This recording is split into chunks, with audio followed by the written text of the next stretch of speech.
নমস্কাৰ মই সুমি আপোনাক সকলোকে স্বাগতম জনাইছো সুমি ৰেচিপিজ এণ্ড ব্লগৰ অন্য এটি ভিডিঅ'লে আশা কৰিছো আপোনালোক সকলো হেপি আছে সেফ আছে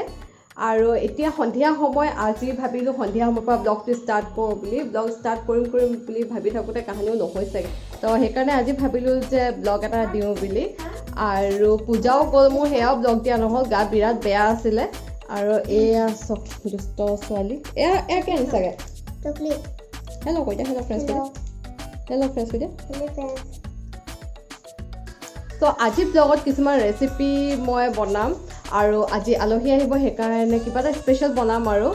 আশা কৰিছো আজি ব্লগটো চাই আপোনালোকে ভাল পাব আৰু শেষলৈকে চাব বুলি কি খুলি আছে এইটো চকলেট নিজে খোলা এইটো কি চকলেট হয় কোৰান দিছিলে কোনে দিছিলে কোৰাই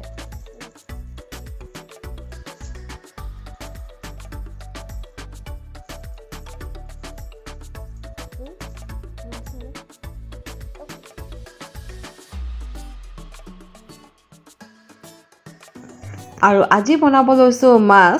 মাছৰ দুটা আজি ৰেচিপি বনাম কি বনাম কেনেকৈ বনাম দেখুৱাই থাকিম চাই থাকিব আজি প্ৰথমতে বনাবলৈ লৈছো মাছৰ জোল কচু ঔটেঙাৰ লগত তাৰ কাৰণে মাছখিনি মই প্ৰথমতে ফ্ৰাই কৰিব লাগিব আৰু মাছত মই এতিয়া সেইকাৰণে দিছো অকণমান নিমখ আৰু তাত দিছো অকণমান হালধি গুড়ি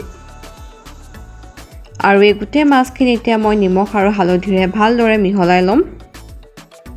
আৰু এতিয়া মাছখিনি ফ্ৰাই কৰিব লৈছো মাছ মই কেইপিছমানহে ফ্ৰাই কৰিম আৰু বাকীখিনি মাছ মই অন্য এটা ৰেচিপি বনাম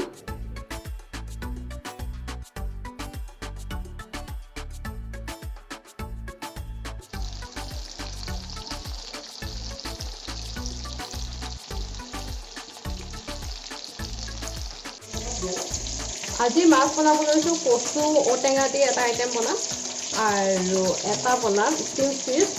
ধনিয়া লৈ লৈছোঁ এয়া নহৰু আৰু এয়া আদা দি পেলাই এইটো এটা ষ্টিম ফিছ বনাম মাছৰ আঞ্জা বনাবৰ কাৰণে মই এতিয়া এটা কুকাৰ লৈ লৈছোঁ আৰু কুকাৰটোত মই এতিয়া দি দিছোঁ কচু আৰু কাটি থোৱা ঔটেঙাখিনি আৰু ইয়াত মই এতিয়া অলপমান পানী দিম আৰু সোৱাদ অনুসৰি অকণমান নিমখ দি পেলাই দুটা চিটি দি পেলাই ভালকৈ এইখিনি এতিয়া বইল হ'বলৈ দিম কচু ঔটেঙাখিনি বইল হোৱালৈকে মই ভাবিলোঁ যে মই ইটো ৰেচিপিৰ কাৰণেও ৰেডি কৰি লওঁ আৰু সেইটো কাৰণে লৈছোঁ এটা মিক্সি জাৰ আৰু মিক্সি জাৰটোত মই দিছোঁ ইয়াত এক মুঠিমান ধনিয়া আৰু ইয়াত দিছোঁ মই কেইফুটামান নহৰু আৰু এটুকুৰা আদা আৰু কেইটামান কেঁচা জলকীয়া আৰু এয়া ধনিয়া আদা নহৰু পেষ্ট ৰেডি হৈ গ'ল পূজাত কি কিনিলা গাড়ী চব দৰেমন কোনটো চাওঁ আৰু এটা আৰু এইটো কি আছিলে পুতলাটো দেখুৱাই দিয়া পুতলাটো যে দেখুৱাই দিয়া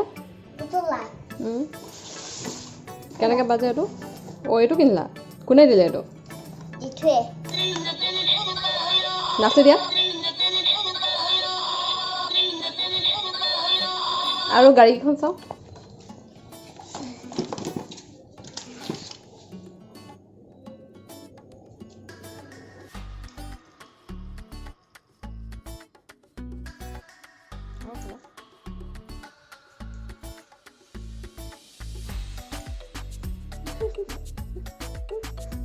কি হয় দেখোন আৰু এতিয়া এটা বাউল লৈ লৈছোঁ আৰু বাউলটোত লৈছোঁ কেইপিছমান মাছ আৰু মাছখিনি মই ফ্ৰাই কৰা নাই এইখিনি কেঁচা মাছ মই লৈ লৈছোঁ আৰু ইয়াত এতিয়া মই দিছোঁ এয়া ধনিয়া পেষ্টখিনি আৰু এইখিনি মই এতিয়া ভালকৈ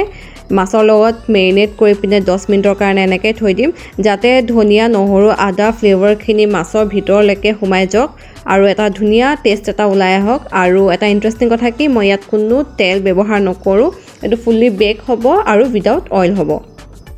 যদি আপোনালোকে বিচাৰে ইয়াত অকণমান পিঁয়াজ কাটি দিব পাৰে মোৰ পিঁয়াজ এনেকৈ দিলে ভাল লাগে সেইকাৰণে মই অকণমান পিঁয়াজ দি দিছোঁ আৰু যদি আপোনালোকে পিঁয়াজটো স্কিপ কৰিব বিচাৰে তেতিয়া স্কিপো কৰিব পাৰে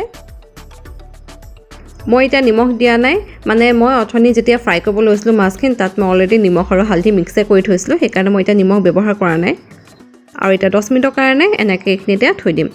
আৰু অকণমান ধনিয়া পেষ্ট আছিলে সেইকাৰণে ভাবিলোঁ যে মই পনীৰো বেক কৰি দিওঁ বুলি পনীৰখিনিও একেধৰণে মই কেঁচা পনীৰ লৈ লৈছোঁ আৰু তাত দিছোঁ এয়া ধনিয়া পেষ্টখিনি এইখিনি গোটেইখিনি মেৰিনেট কৰি থ'ম কিন্তু ইয়াত মই এতিয়া কিছুমান পাচলি দিম সেইখিনি আপোনালোকক দেখুৱাই আছোঁ আৰু ইয়াত দিছোঁ এতিয়া মই সোৱাদ অনুসৰি অকণমান নিমখ আৰু লগতে দিছোঁ কিছুমান পাচলি যেনেকৈ পিঁয়াজ গাজৰ বিলাহী কেপচিকাম তেনেকৈ মই অলপমান দি দিছোঁ তেতিয়া টেষ্টটো ভাল লাগে পনীৰৰ লগত বেক যেতিয়া আমি কৰোঁ আপোনালোকে মাছৰ লগতো দিব পাৰে কিন্তু মই আজি মাছৰ লগত এই গোটেইখিনি পাচলি ব্যৱহাৰ কৰা নাই চিম্পলি বেকহে কৰিম মাছখিনি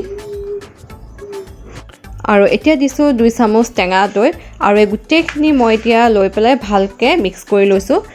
আৰু এইখিনি মই এতিয়া মিক্স কৰাৰ পিছত 10 মিনিটৰ কাৰণে ৰেষ্ট হ'বলৈ দিম যাতে ইয়াৰ গোটেই ফ্লেভাৰখিনি আমাৰ পনীৰৰ ভিতৰত সোমাই যাওক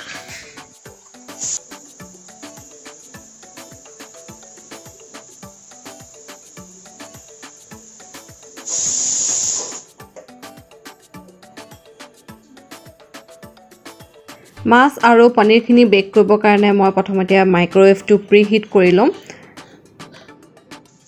মাছ আৰু পনীৰখিনি মই এতিয়া বেক কৰিব লৈছোঁ আৰু বেক কৰিবৰ কাৰণে মই এখন ফইল পেপাৰ লৈ লৈছোঁ আৰু ফইল পেপাৰখনত প্ৰথমতে মই মাছখিনি বেক কৰিম আৰু মাছখিনি মই এতিয়া গোটেইখিনি একেলগতে নিদিওঁ মই দুপিচকৈ মাছখিনি দি পেলাই ভালকৈ ৰেপ কৰি পিনে বেক কৰিম নহ'লে বা কেতিয়াবা কি হয় ফইল পেপাৰখন ফাটি যায় গোটেইখিনি মাছ একেলগতে দিলে মানে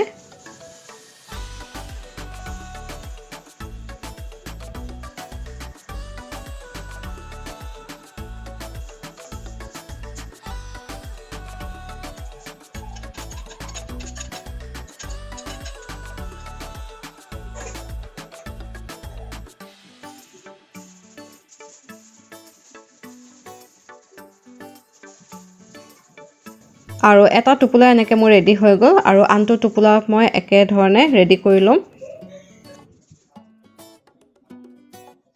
আৰু এতিয়া পনীৰখিনিও মই একেধৰণে পেক কৰি ল'ম আৰু পনীৰ মুছত কম আছিলে সেইকাৰণে মই গোটেইখিনি একেলগতে দি পেলাই এতিয়া এইখিনি পেক কৰি লৈছোঁ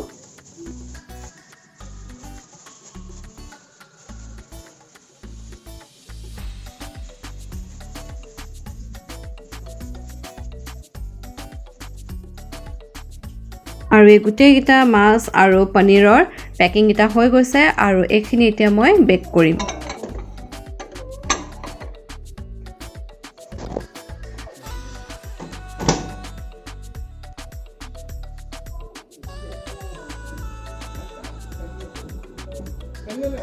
দহ মিনিটৰ কাৰণে ছেট কৰিছোঁ মিডিয়াম হাইট আৰু এতিয়া বনাব লৈছোঁ মাছৰ জোলখিনি মই সেই একেখন কেৰাহীহে লৈ লৈছোঁ আৰু তাত অকণমান তেল আছিলেই আৰু মই বহুত বেছি তেলৰ ব্যৱহাৰ কৰা নাই এয়া দেখিছেনে একদম খুব কম তেলৰ ব্যৱহাৰ কৰিছোঁ আৰু তাত দিম মই এতিয়া অকণমান পাঁচফোৰণ আৰু শুকান জলকীয়া আৰু এয়া দিছোঁ অকণমান হালধি গুড়ি আৰু এতিয়া দি দিছোঁ এয়া বইল কৰা কচু আৰু ঔটেঙাখিনি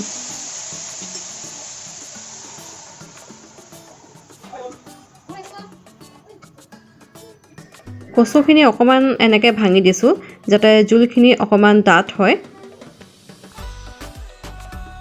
আৰু এতিয়া দিছোঁ সোৱাদ অনুসৰি অকণমান নিমখ আৰু জোলখিনি যেতিয়া উতলি যাব তাত দি দিছোঁ এয়া ফ্ৰাই কৰি থোৱা মাছখিনি দিয়াৰ পিছত এতিয়া মই অকণমান কম জুইত এইখিনি উতলিবলৈ দিম অলপ দেৰি এনেদৰে উতলাম যাতে মাছখিনি অকণমান ছফ্ট হৈ যায়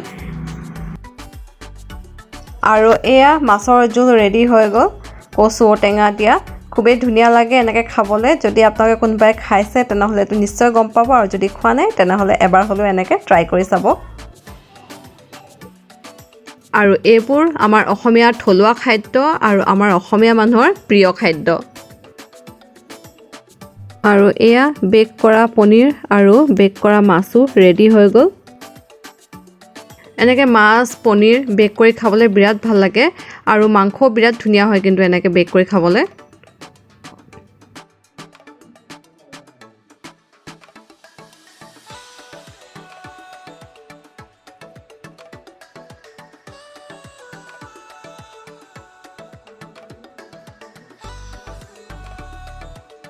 আশা কৰিছোঁ আপোনালোকৰ দুটা আইটেম চাই ভাল লাগিলে আৰু বনাই খাব বুলি আৰু যদি আজি ভিডিঅ'টো ভাল লাগিলে তেনেহ'লে আকৌ এবাৰ কৈছোঁ লাইক কৰিব শ্বেয়াৰ কৰিব কমেণ্ট কৰি জনাব কেনেকুৱা লাগিলে খাই নতুনকৈ যদি আপোনালোকে কোনোবাই মোৰ এই চেনেলটো আজি ভিজিট কৰি আছে তেনেহ'লে প্লিজ চেনেলটো ছাবস্ক্ৰাইব কৰি থৈ যাব আজিলৈ আহিছোঁ বাই বাই